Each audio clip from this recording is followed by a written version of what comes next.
When he was 13, he had as fine a technique as any violinist in Cincinnati. Everyone said so. But playing the violin must be easier than the piano. She knew it must be. She always watched his hands when he played, thin only at the joints with the hard little blobs of flesh bulging over the short-cut nails and the babyish-looking crease that showed so plainly in his bowing wrist. In the dreams, as when she was awake, she could remember the concert only in a blur. True, the papers had praised Jaime more than her, but he was much shorter than she. When they stood together on the stage, he came only to her shoulders. And that made a difference with people, she knew. Also, there was the matter of the sonata they played together. The block.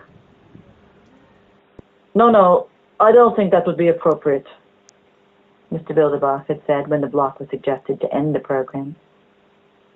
He had given in. Later, after the reviews had said she lacked the temperament for that type of music, after they called her playing thin and lacking in feeling, she felt cheated. That oi stuff, said Mr. Bilderbach, crackling the newspapers at her. Not for you, Bienchen. Leave all that to the Heimies and the Witzes and skis. Oh, Wunderkind. No matter what the papers said, that was what he had called her. Why was it Jaime had done so much better at the concert than she? At school sometimes, when she was supposed to be watching someone do a geometry problem on the blackboard, the question would twist knife-like inside her. It wasn't just the block and her not being Jewish. Not entirely. It wasn't that Jaime had begun his training so early either. It was, play the Fantasia and the Fugue, Mr. Bilderbach had demanded one evening a year ago, after he and Mr. Laskowitz had finished reading some music together. The Bach, as she played, seemed to her well done. She stood up from the piano when it was over, swallowing to loosen the bands that the music seemed to have drawn around her throat and chest. Francis, Mr. Laskowitz had said then, suddenly, looking at her with his thin mouth curved and his eyes almost covered by their delicate lids. Do you know how many children Bach had? She turned to him, puzzled. A good many. 20-some-odd. Well then, the corners of his smile etched themselves gently in his pale face. He could not have been so cold. Mr. Bilderbach was not pleased. His guttural effulgence of German words had Kind in it. She had caught the point easily enough, but she felt no deception in keeping her face blank and immature because that was the way Mr. Bilderbach wanted her to look. Yet such things had nothing to do with it. Nothing very much, at least, for she would grow older. Mr. Bilderbach understood that. In the dreams, his face loomed out and contracted in the center of the whirling circle. The lips surging softly, the veins in his temples insisting.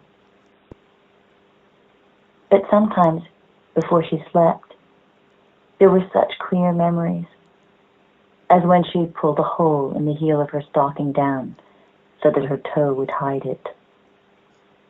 Bienchen, Bienchen! And bringing Mrs. Bilderbach's work basket in and showing her how it should be darned and not gathered together in a lumpy heap. Nothing mattered much now except playing the music as it must be played, bringing out the thing that must be in her, practicing, playing so that Mr. Bilderbach's face lost some of its urging look. What had begun to happen to her 4 months ago?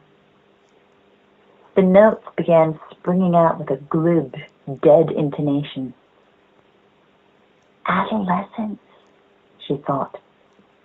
Some kids played with promise, and worked until, like her, the least little thing would start them crying, and worn out with trying to get the thing across. The longing thing they felt. Something queer began to happen. But not she. She was like Jaime. She had to be. Once it was there for sure, and you didn't lose things like that. A wunderkind of her, he said it, rolling the words in the sure, deep German way. This afternoon, Mr. Bilderbach did not show Mr. Lafkovitz to the front door, as he usually did. He stayed at the piano, softly pressing a solitary note. "A good picture of Jaime," she said, picking up her music.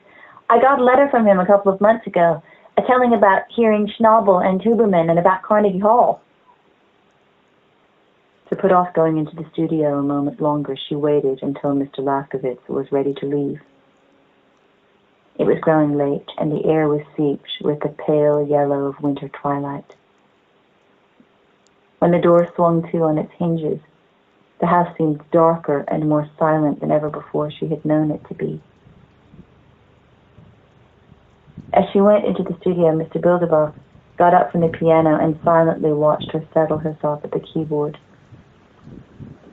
"Well, Bienchen," he said, "this afternoon we are going to begin all over.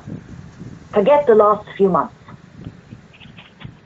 He looked as though he were trying to act a part in a movie.